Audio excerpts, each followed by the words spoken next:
I didn't want to believe that my roommate was stealing from his job as a road worker.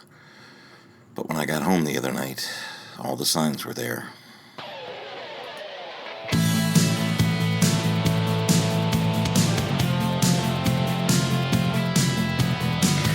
This is Across the Table, the podcast of Hannibal the Magician.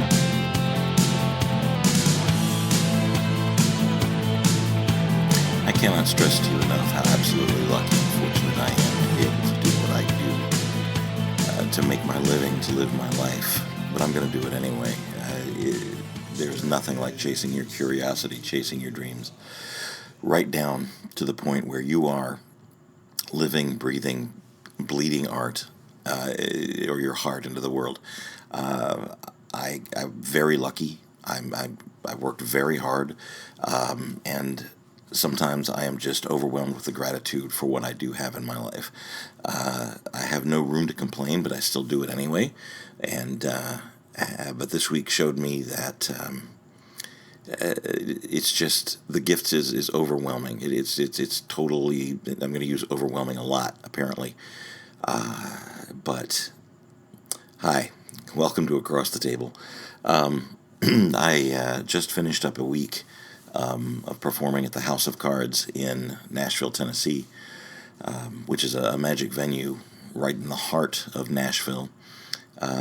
Very elegant, very classy. I had great crowd after great crowd, and wonderful experiences and wonderful memories that I'll keep with me forever. It all kicked off last Sunday evening. I flew the red eye out of LAX to get to Nashville for my run of shows. I worked Monday through Sunday. My first show was going to be Monday evening, so I wanted to get there as early as possible on Monday morning, which found me at LAX around 11 p.m. to get the red eye flight. Something in my carry-on bag alerted the TSA officials there that they should take a look at my bag. They saw an echo of something in their X-ray machine and decided that it was worthwhile taking a look. Well, it was late in the day, and there were a few of us, backed up in the line, and apparently the young lady who was going to inspect my bag was somewhat frustrated with her day and decided to take that out on me. So she took a good 20 minutes going through my bag, taking all the clothes that I had carefully folded out and just kind of wadding them up on the counter. She opened every deck of cards that I had and went through them to make sure that I wasn't carrying anything dangerous or I don't really know what she was looking for. I think she was just really trying to kill time and frustrate a weary traveler. Sorry, maybe I did get a little frustrated at the time, and I clenched my teeth, and I it's funny now. It wasn't quite as funny at the time, but no, she went through everything. She opened all of the boxes, the Pringles can, the decks of cards, and then she decided that the decks were suspicious, and that she would have to keep them all. So they confiscated almost 15 decks of cards, whose value was around $120, $125, because it was suspicious. And TSA can simply do that, and there's no recourse. I asked to speak to the supervisor. The supervisor said, well, you can file a complaint, but that's about the best you can do. But I caught my flight, and I was frustrated and angry and upset, of course. But I got on my flight. I got to Nashville, and I was treated to a week of the greatest hospitality and performances that I've had in a very, very long time. My friend Joey works down there and hired me, invited me to come down. 3 shows, sometimes 4 shows a night, doing what I do and loving every single second of the opportunity that I got to do it. There's going to be stories from that, and there's going to be things I want to talk about that, and I may even revisit the TSA thing because it was heinously unfair, and you know what? I'm not going to get into it right now. I want this particular podcast, episode 44, out of Nashville, Tennessee, to be a bit more of a celebration. There is certainly a ton of things that are negative in the news, and a very, very hard world to live in, but it really always has been. There's always been strife, there's always been anger, there's always been murder, war, and I really, for this thing, and yes, keep children out of cages, keep that going, but anyway, for this one particular one, I just want to celebrate love and kindness and giving that happened in my life, and put it out there hopefully as an inspiration. I'm rambling. It's very late, and I'm somewhat tired from travel, but I wanted to share this with all of you. This will go out as part of this podcast, but there will also be a separate track on SoundCloud and on all of the podcast app things that go out across the podcast waves, I guess, with this song that I want to share with you. A few years ago, a friend of mine put out a request out on the social media that she was starting work on an EP of music, of original music that she had written and wanted to share with the world, and she needed some financial help to get it out to the public. I was in a position at the time to help out a bit, and for my donation to her cause, she told me she would write a song for me when she was done with the album.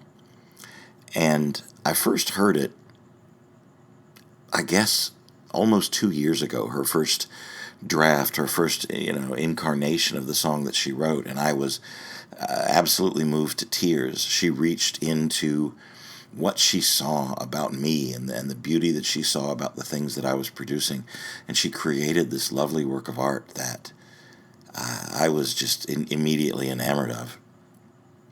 And a few days ago, she sent me the final product. She went into the studio and recorded it, and I am blown away, people. There's part of an artist's life, especially one who really seeks for heart and for soul, that occasionally we are left to feel unworthy of compliments, of praise, of whatever comes our way. And when someone tells you that, it is honestly a bit hard to swallow, because you know of all the work you've put into it, and sometimes it just seems like your output is never quite good enough for yourself. But my friend saw something in me, saw something in the work that I do and the message that I put out, and she crafted something beautiful around the message she was getting from me. And, well,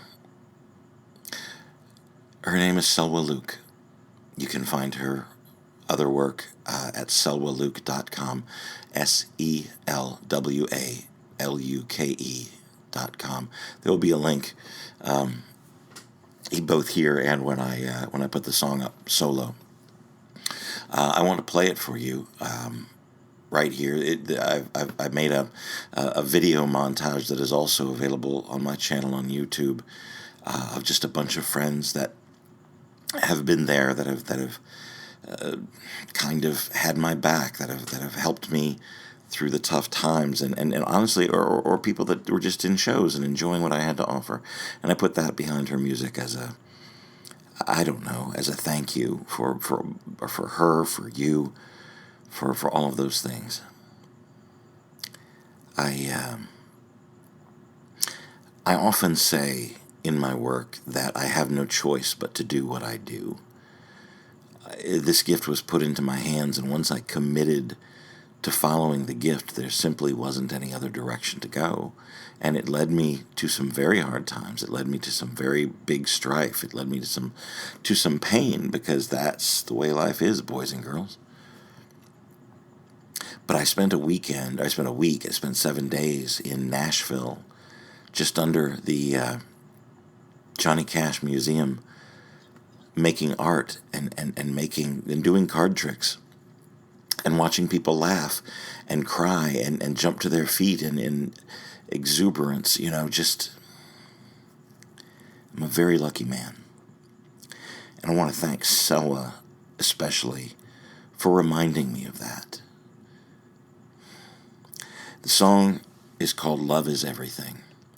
And if you know me at all, if you follow what I do, if you listen to the words that come out of my mouth on stage, you'll recognize some of the things that I have to say. And I'm going to stop talking now. I'm getting choked up on my own emotions. And I'm just going to simply play it for you. And I hope you love it and embrace it as much as I do. And I hope you look up her other work, because she's a very gifted artist. She's a very loving friend, wife, mother, human, acolyte, pilgrim that I've ever met. And I'll express my gratitude again. This is Love is Everything. I may not know exactly where this road is taking me, but I know that I'm exactly right where I'm supposed to be. The journey is long, full of joy and pain, but as long as you're smiling, I'll stand in the rain. I've got nothing left to give other than love.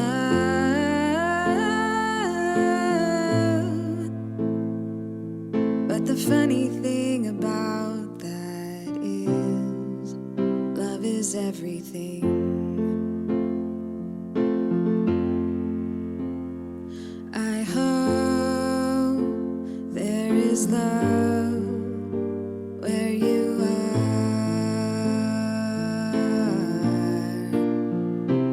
I hope there is love where you are.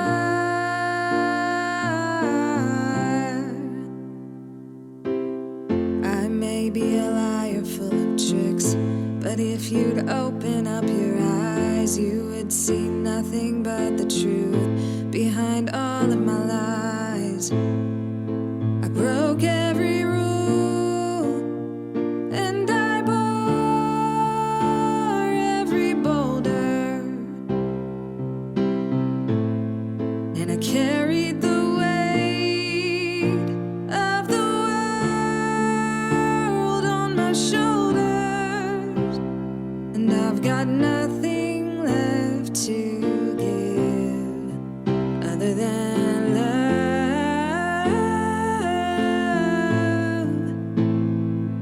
But the funny thing about that is, love is everything.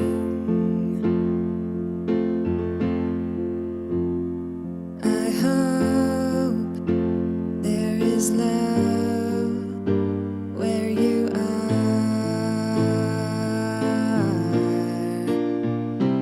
I hope there is love where you are.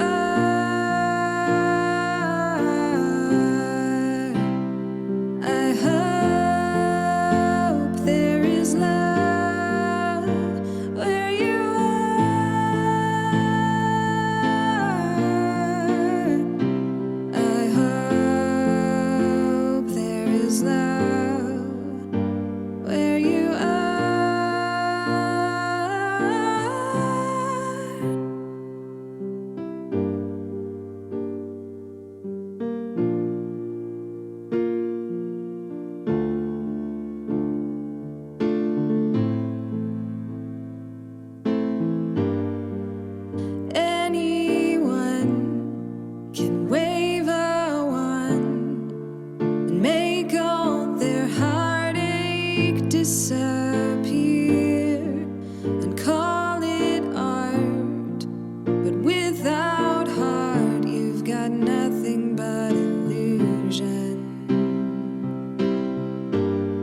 Love is everything. You have a gift. You have something in your hands, in your heart, in your spirit that is uniquely yours.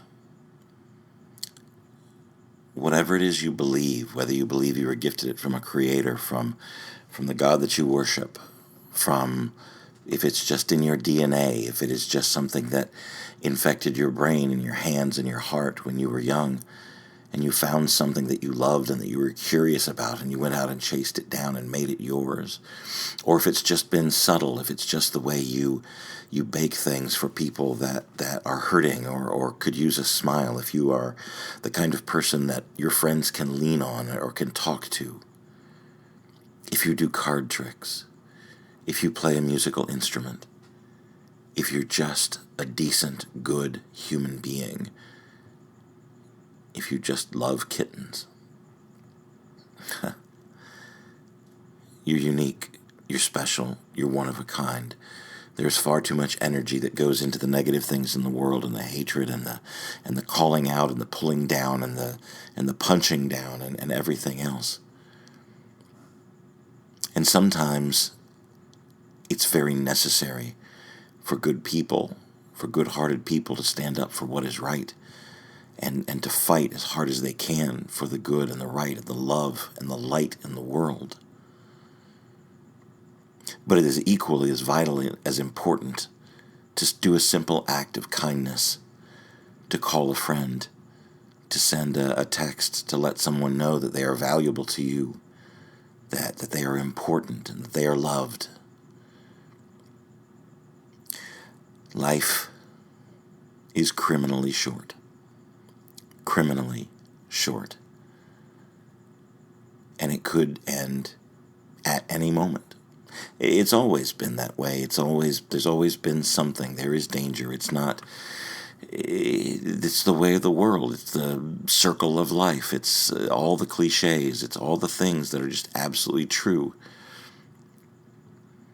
And time wasted in unrighteous anger, or time wasted in fear, is simply time wasted. Love can overcome hate. Love is the only thing that can overcome hate. Love can overcome indifference. Love can overcome fear. Love can overcome all the negativity. Love is the God that I worship. Tangible, intangible, it does not matter. It simply does not matter. Love is a force. It's the most powerful force, and we all have a piece of it. We all have a gift of it. And the giving part of that is that some of us throw pots. Some of us create sculpture, painting, writing, music, magic. It's a positive force. It can save the world. It can save yourself.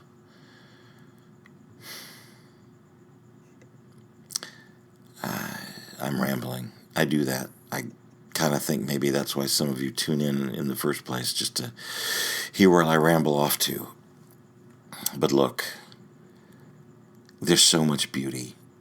Yeah, there's a lot of negative stuff. Yes, there's a lot of awful, horrifying behavior in the world, but there is so much beauty, and it can be, eyes can be opened to it. Souls can be saved, not in the conventional sense of a religious saving, but of a spiritual, loving, worldwide, short life appreciation of life itself and love for the people and the souls around us. Selwa gave me a gift from her hands and her heart that I'm going to treasure for the rest of my life. I really guess all I wanted to say is that I'm thankful for her. I'm thankful for you who listen to me. I'm thankful for the people that take the time to respond or tell me what it means to you. I'm thankful for the people in the seats facing me as I stand on the stage. I am thankful for the gift of storytelling, the gift of performance conjuring, and the gift of love. And I pull those three things together, And that's how I live my life. There are people in my life who love me dearly and have stood by me through everything, and I'm thankful for them. All I really want to say at this point is that I hope there's love where you are.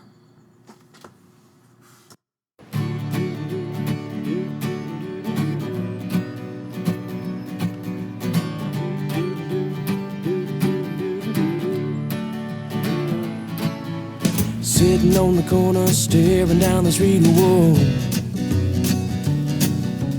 making funny faces at the people we don't meet, whoa, whoa, holding out our pockets for all the world to see, whoa,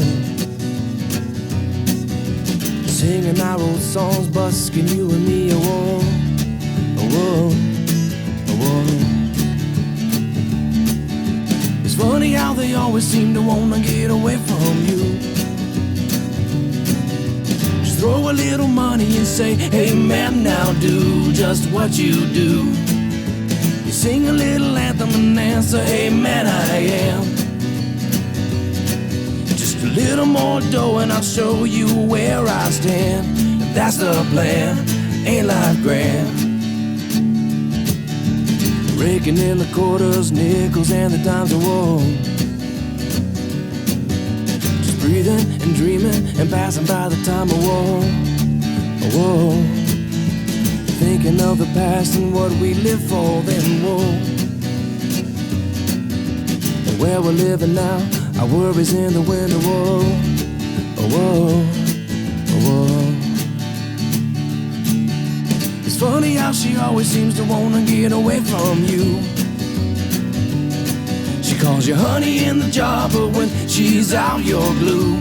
Lord, it's true. You put your axe up in the case and then you ease her making haste for the dough. Then you bust into the corner, get your busking all in order for the show. On the road, here we go.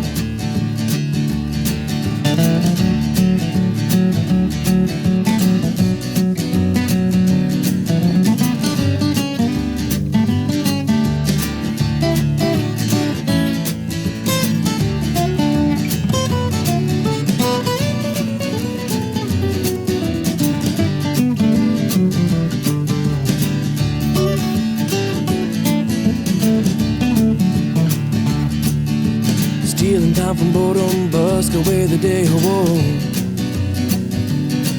I dream of records of gold every time I play, whoa, whoa. Days turn into weeks and weeks are into years, whoa. We live for the fans and making music in their ears, whoa, whoa, whoa.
Sorry. Oh, it's so ridiculous. Okay. No, I think I'm good. I do wish we could chat longer, but I'm having an old friend for dinner. Bye.